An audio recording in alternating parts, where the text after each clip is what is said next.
Hi, everybody. We're going to go ahead and continue with The Hidden Girl, a true story of the Holocaust, and we are on Chapter 7. Chapter 7. We stop in a small village, Gritsev. It's not far from a big town, Sherbaktova.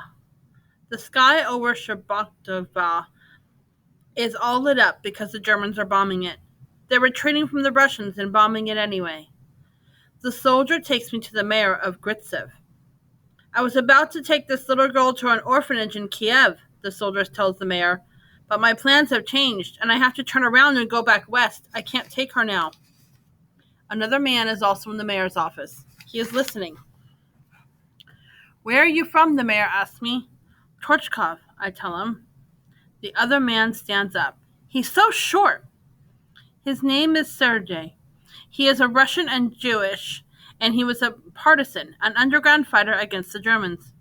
He lost his wife and children to the war, and now he is remarried to a Jewish woman named Dora, who is also a partisan.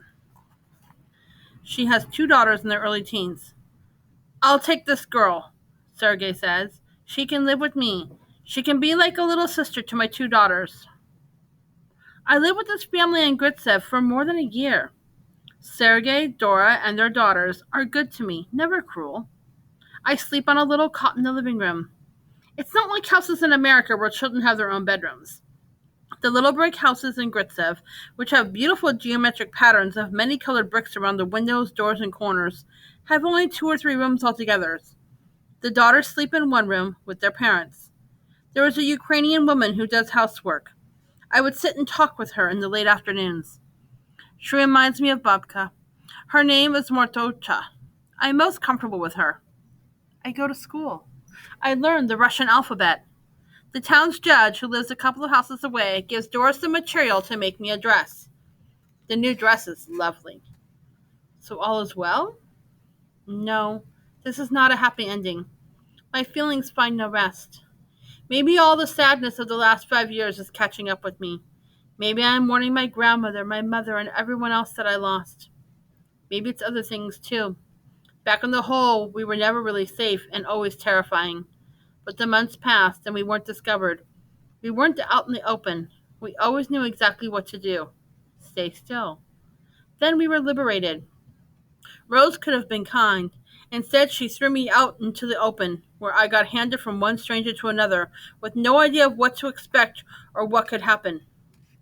Don't forget to be a good girl, Babka had said. And I haven't forgotten.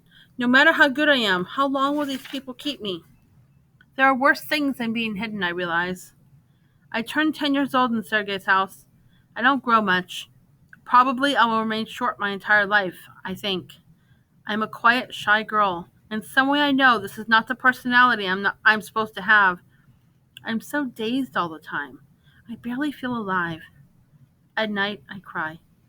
Quietly, so no one can hear me. If I get a headache or stomachache, I don't go to Sergey and Dora and say I'm not feeling well. This is not my real home. This is not my real family. Sergey's been writing letters to Torchkov. He finds a Jewish woman who knew my mother. She writes that one of my mother's brothers survived, the younger one, George, who had been taken by the Russian army. His wife and child did not survive. My uncle, she tells Sergey, lives in Lwów. The woman says that if I come to her, she can help me find him. During this past year, Uncle George, his Hebrew name is Gedalia, had gotten remarried to a Russian woman. One afternoon on the street, Uncle George bumps into a man from Torchkov. People are always looking for news, for a chance of putting something back together. So they ask questions of anyone who looks familiar. I think your sister's little daughter survived, the man tells Uncle George. Uncle George immediately goes to Kiev to look in orphanages for me. He's supposed to have papers to travel, but he goes without papers.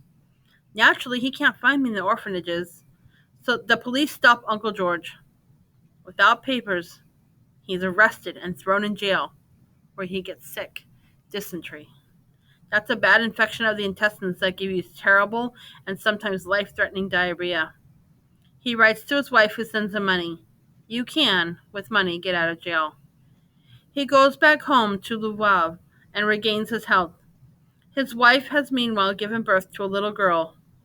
By this time, Sergey is writing from Gritsev to a woman in Chorchkov. Uncle George can get papers now, but only to go to Krakow, which he goes there and pays a friend to go to Gritsev and get me. I know nothing about this. All I know is that I am ready to go to the train station with Sergey, to get on a train for Chorchkov. The plan is to go back to Chorchkov to meet the lady who will help me find my uncle. Just as we're heading out the door, in walks a man in sailor's uniform with a letter from Uncle George. If Sergey and I had left for the train 10 minutes earlier, we would have missed him. The sailor says his name is Romek Kopt. Actually, I don't think he's really a sailor, but these days it's probably easier to get past policemen in a sailor's uniform. I go with Romkik to Lowell. Romkik, like Sergey, also has a wife named Dora. They don't have any children. I stay with them for several weeks.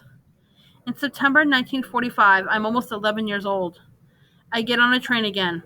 Romkek is taking me to Krakow so I can live with my Uncle George from now on. As soon as we pull into Krakow, I see my uncle. I recognize him. I know him. It's an emotional moment, but I don't cry. I'm beyond tears. There are feelings beyond tears.